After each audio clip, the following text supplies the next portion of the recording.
What's up, everybody? My name is Shane, and I'm really excited because today we're starting a brand new series called Be Humble. And it's all about what it looks like for us to reflect Jesus' humility and Jesus' confidence. But before we get too far into this conversation, let's make sure that we're on the same page when it comes to those words.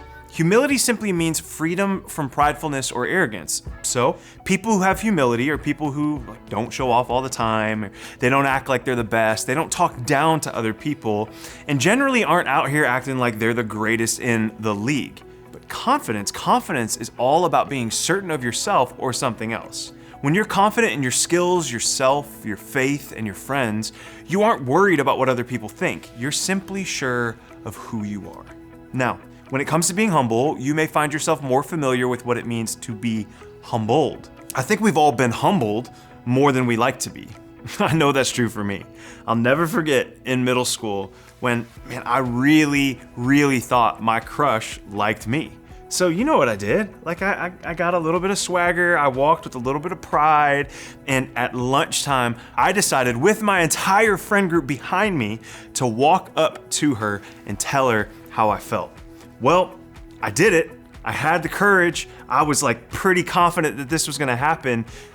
And she immediately made it very clear to me and all my friends that she was not feeling the same way. And it was rough. In fact, it humbled me really quickly, especially because it happened in front of a bunch of other people. And while that experience definitely hurt my pride, I think you could probably relate, hopefully not too closely. The truth is, there was a lot of that was just courageous. Like in middle school, I am actually proud of myself for taking a courageous step like that. But I don't know, if I had a little bit too much swagger or I went in a little too sure of myself, that's a little bit of a different story. In fact, the thing is, somehow, even when something doesn't work out in the end, there's this thing called pridefulness that can still feel like the best or only option. And I think that's what would have happened if I would have just thought I was better than her or better than anyone else in that moment. See, if you're like me, you may have found yourself thinking this way too. You believe that in order to get what you want, to be who you want to be, to go where you want to go, you need to be at least a little prideful to start. Now let's be clear.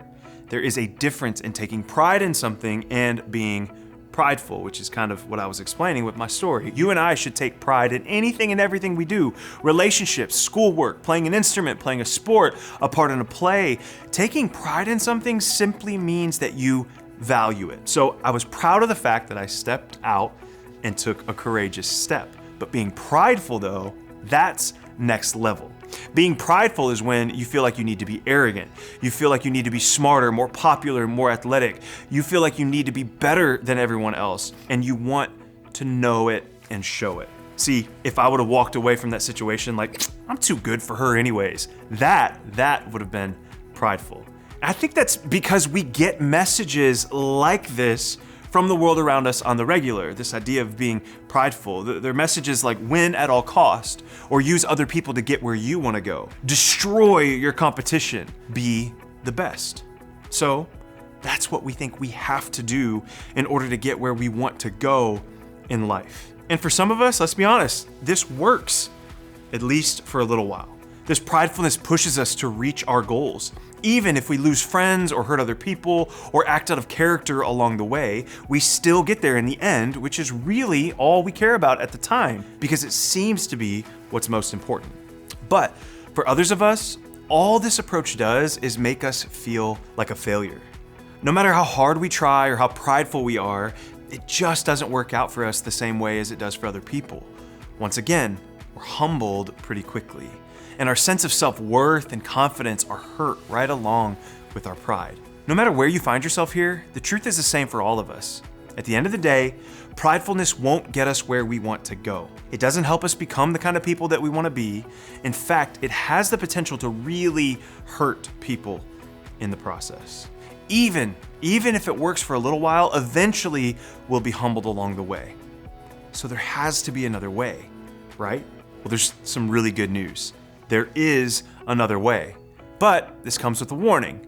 This other way, this better way, isn't easy. In fact, it goes directly against just about everything we've learned about reaching our goals in this world. To get started, we're going to look at a letter written by Jesus' very own brother, this guy named James. Let's jump into something that he wrote. James writes, God opposes the proud, but shows favor to the humble. Submit yourselves then to God. Come near to God, and he will come near to you.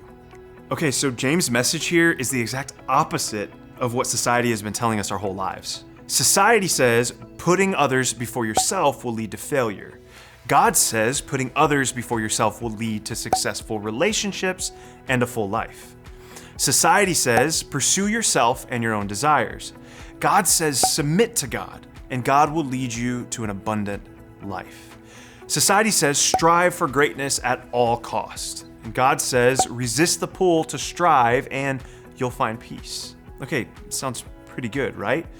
While it's definitely the way that I want to live, I find myself looking at this and thinking, how do I actually do this?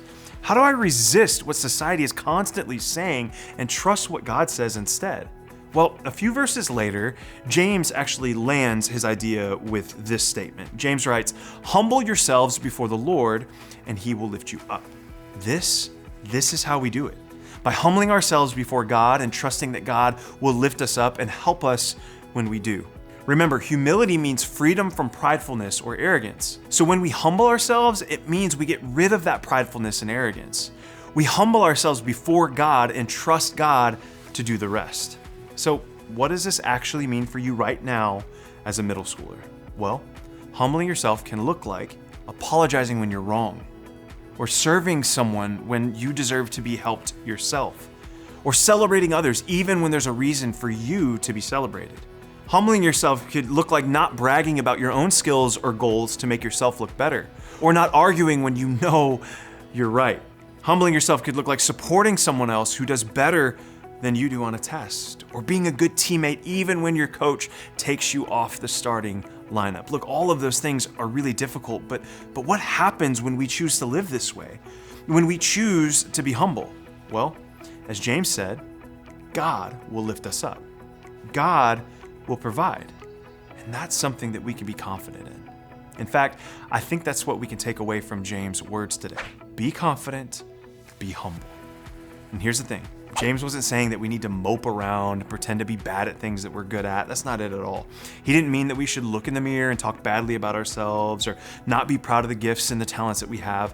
That is not it. Of course, you should be confident in the things that you're good at and the person that God made you to be, but that confidence shouldn't come from what you've done or how awesome you are. It should come from the fact that you recognize who created you and who your gifts and skills and even the breath in your lungs come from. God. You trust God's plan for your life because when you do, you can walk forward in confidence and humility, knowing that no matter the outcome, you're walking in God's plan for your life. So remember, be confident and be humble. What does this mean for us right now? Well, let's look back at James' words. What did he say? James wrote, "Come near to God." If we want to lead with humility and find our confidence in the right place, this is where it starts, by getting close to God. That's where I want you to start this week. First, find one way to come near to God. Maybe it's spending time in prayer or reading more of scripture, listening to worship music, or just showing up to small group to talk more about what you believe. Maybe it's pausing a few times a day and simply acknowledging the fact that your life is the result of a really good God. Look, whatever it is, start by taking just one small step to come closer to God and watch how your perspective changes as the result. And then second, ask for confidence and humility. When we come near to God, James shared that God will come near to us in return. And because of that, we aren't doing this whole humility thing on our own. We have God's real, up and close personal help to guide us in being confident in God and the abilities that God has given us. We have God's help in choosing humility even when it's difficult. Then we can truly be confident, be humble. I want you to imagine how your life might change if you chose to live with humility and confidence rather than society's path to success. If you didn't feel like you had to crush others on the way to reaching your own goals, or if you could release the pressure you feel to measure up to other people. If you could let go of what the world says that you have to do in order to win or be successful. If you could celebrate your gifts with confidence, not arrogance. I think you'd be surprised at just how much things change for you if you chose to be confident, be humble. So, when you head to group, I want you to think about this question. Who do you know who demonstrates what it looks like to be confident and humble?